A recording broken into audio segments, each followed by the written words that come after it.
Statement of Gregory Pryor regarding his investigations into one Hector Laredo during the summer of 2007.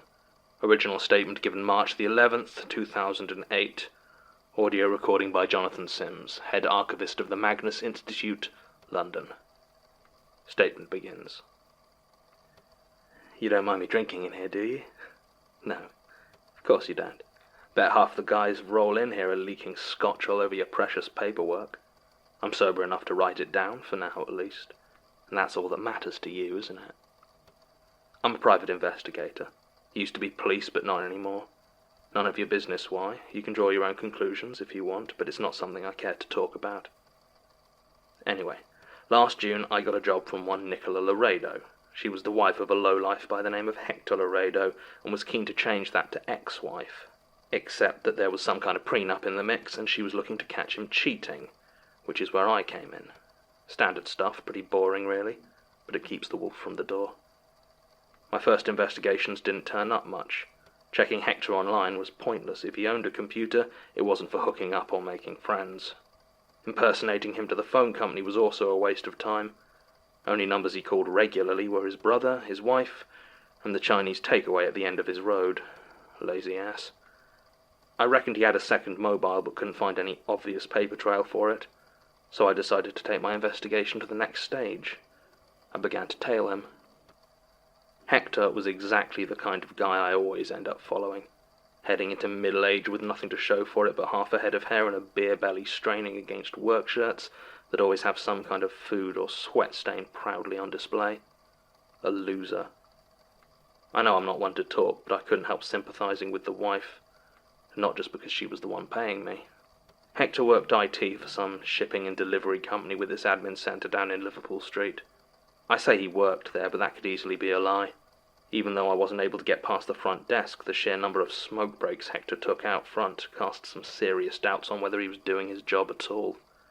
According to wife Nicola, Hector had recently had a sudden series of working late nights, and based on what I was seeing of him at the day job, she was right on the money with her suspicions. There was no way this guy was staying a minute past closing. Sure enough, hanging around his office, I saw him shuffling out the building shortly after 6. I started shadowing him carefully, although after a few minutes it became clear that I really didn't need to be cautious as all that.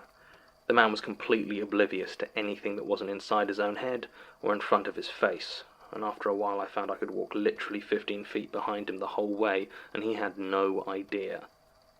I knew I was in luck when I saw him head into the underground. His route home should have taken him down the Central line, but instead he headed on to the Hammersmith and City, riding east. Whatever, or whoever, his illicit liaisons involved, I was pretty sure that me and my camera were following him right to it. He got off the train at Barking, which was promising.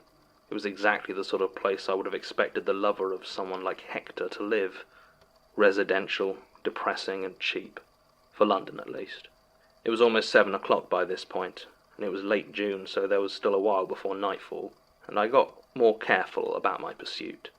There were less people here, so blending into a crowd was no longer an option, and I made sure to keep a bit more distance as he walked down streets of terraced houses. We'd been walking for about 20 minutes when I began to realize that he wasn't going into any of the houses. Instead, he made his way south until he reached the A13. He made his way over the motorway, now choked with commuter traffic, and headed down into what looked like a warehouse or industrial estate on River Road. I was becoming less and less convinced that this was a simple screwing around job, which made me uneasy, but it was still a long way from scaring me off. Besides, I was curious, so I followed Hector over the A13 and down River Road. I was going very slowly now, as I was the only one walking down that road except for Hector. And if he turned around, well, idiot that he was, I don't think even he could have failed to spot me. So I stayed close to the buildings, and ducked behind them whenever I could. I'll be the first to admit I'm not as fit as I was back when I was on the force, but I was still quick enough to keep up with Hector's slow, meandering pace. After another 5 minutes, he reached a warehouse with a for sale sign on it. There was nothing else notable or distinctive about the place, and the sign looked like it had been up for years. I spotted a small hole in the decaying concrete wall that divided it from the adjacent lot, and made for it. Through the hole I watched as Hector stopped and, for the first time, looked behind him. When he saw nobody, and nodded like he was congratulating himself on a job well done. I almost laughed so hard I gave myself away. Hector checked his watch, clearly waiting for someone, and put down his briefcase. It was only then I realized how odd it was that an IT tech would carry an old-fashioned leather briefcase to work. Still, I didn't have much time to wonder about it before a red SUV pulled up, and two white guys in tracksuits got out and started heading towards Hector. I couldn't make out what they were saying, but I was snapping pictures anyway. I had a pretty good idea as to what was going on, and I was not at all surprised when they handed Hector a brown envelope obviously full of money. In return, he opened the briefcase to show a tight white brick, before snapping it closed again and handing it over. I took plenty more pictures before slipping away unnoticed. Drugs complicated matters, but not necessarily in a bad way. Theoretically, pictures of the crime could get Nicola out of her doomed marriage just as quick as any sleazy snapshots.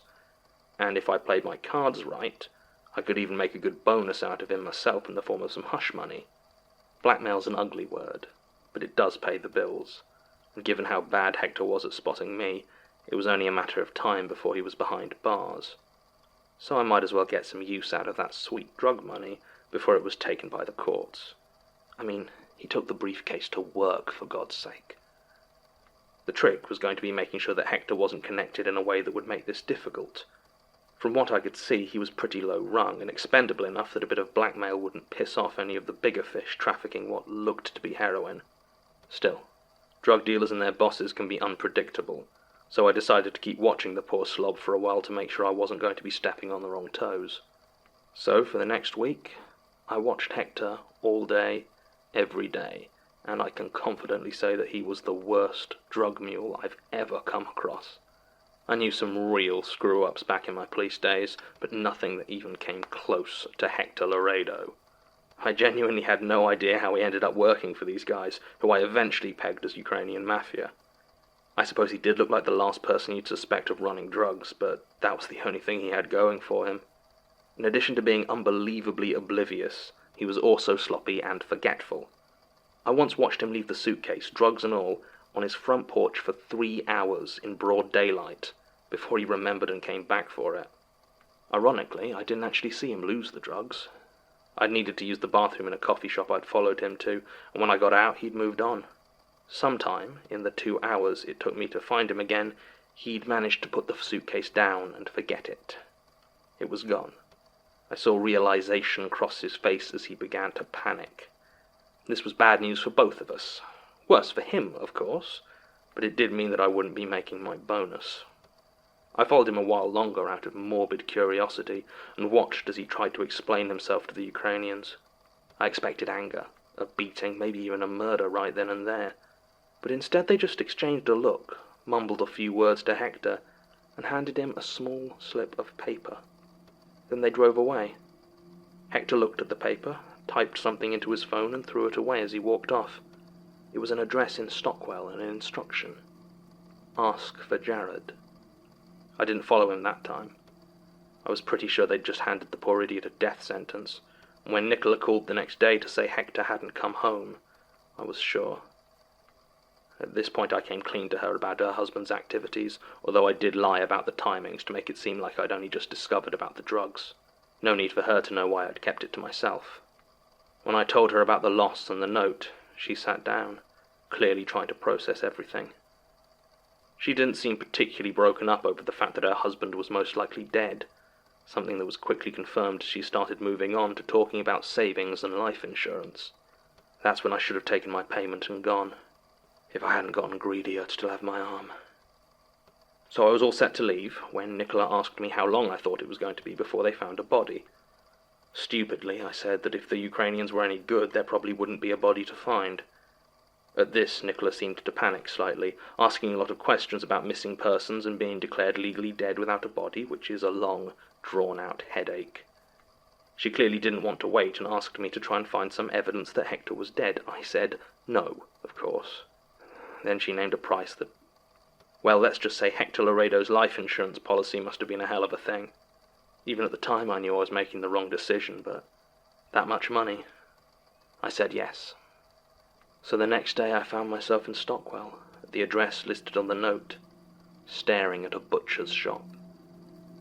No name was written over the front, but the display of chilled carcasses and slabs of meat in the window made it perfectly clear what it was. I started to wonder if the Ukrainian mafia was involved in some full-on Sweeney Todd body disposal, but quickly reminded myself that even if, and it was a big if, they were killing and disposing of bodies there, it didn't mean they were selling the meat to the public. That would be a massive and unnecessary risk, and organised crime wasn't big on unnecessary risk. It was a sunny day, and the smell of the hot tarmac mixed with the odour of raw meat that drifted from the door.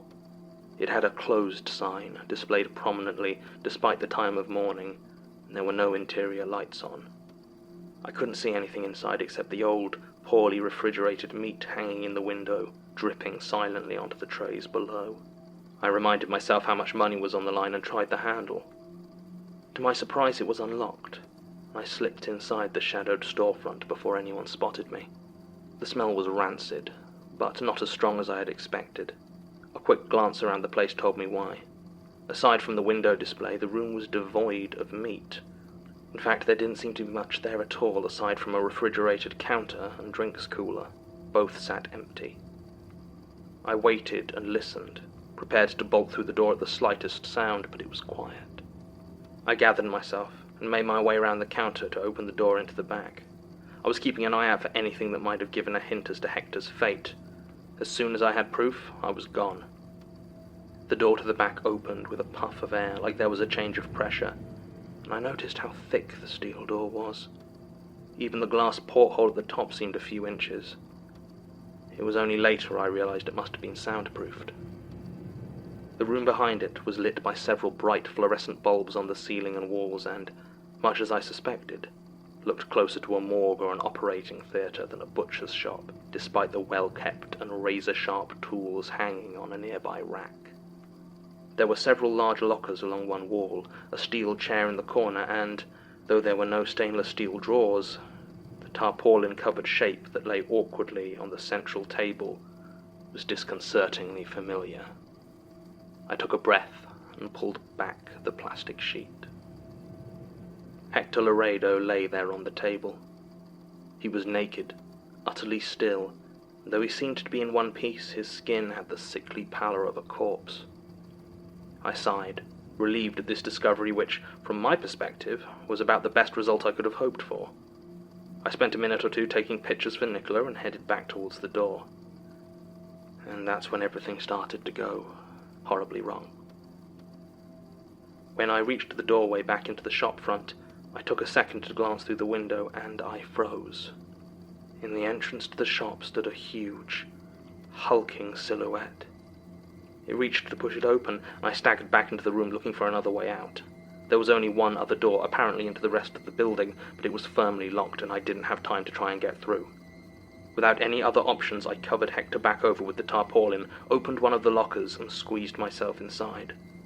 Luckily for me, they were large and didn't seem to have any shelves. I stepped on something soft and, looking down, saw a rough pile of clothes at my feet. I didn't have time to consider this before I saw the door begin to open and I had to shut myself in.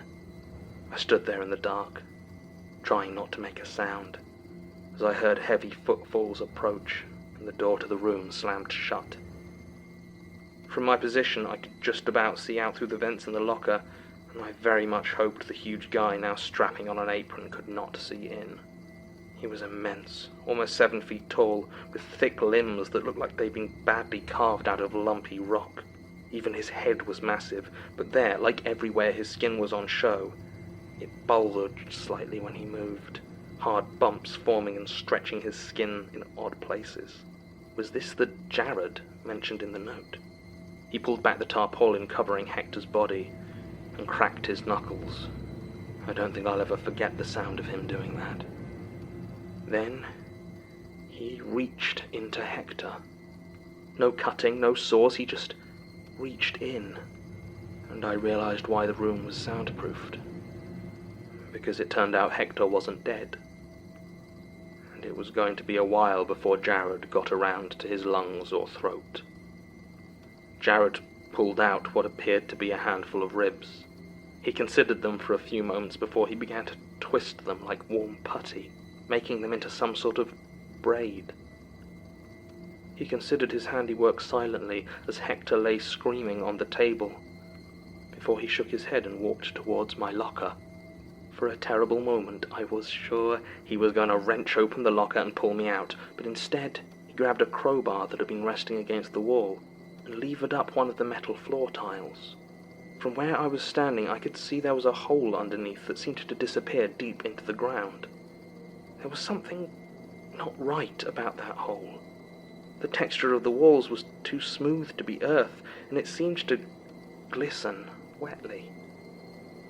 It was when I saw the teeth that studded the inside of the fleshy throat that I realized what I was looking at, and I choked back a scream. Jared casually tossed the bones he had been twisting inside, and they disappeared into the dark opening without a sound. And so it went on for 4 grueling hours. After the first, Hector wasn't conscious enough to scream anymore, but Jared continued to bend and warp him, occasionally pulling bits out and throwing them into the pit. Once I even saw him take one of Hector's femurs and, after twisting it into a corkscrew spiral, he reached into his own torso and left it there with a sigh of contentment. At last, Hector died, and I almost wept with relief. Jared sighed in what sounded like disappointment and then fetched the butcher tools from the wall. It took him another half hour to fully dismember the corpse, tossing each piece into the pit when it was small enough and hosing the blood down into it. He removed his apron, walked to the chair, and sat down. His movements were sluggish now, uncoordinated, almost like he was drunk. Once in the chair, his huge frame slumped forward, and his eyes closed. It looked like he was asleep. I should have waited longer, should have made sure he was fast asleep, but I was close to breaking point at this stage, and I could think of nothing but escape. I opened the locker and walked quickly, silently over to the door and opened it. As I did so, the gentle sounds of the street at night filtered through from the shop front. Compared to the grim silence of the butcher's workshop, it was beautiful. At least, it was until an ambulance roared past, siren blaring at full volume. I heard a roar from behind me and turned to see Jared charging towards me. It was like a strange, lumpy freight train bearing down on me. I tried to close the door, but I was too slow. Just before it slammed shut, he grabbed my arm and tried to pull me back. There is no way to describe what it feels like to have bone pulled out of you through your unbroken skin. If you've ever been stabbed or had a decent-sized object embedded in you, maybe you can remember how it felt to have it removed, but even then the pain is of a different quality. The nerves aren't being torn or cut, they're being pushed aside like water. Imagine the feeling of removing a rubber glove from your hand, but you're the glove, not the hand. And it hurts like the worst toothache you can imagine. That's as close as I can get to putting it into words.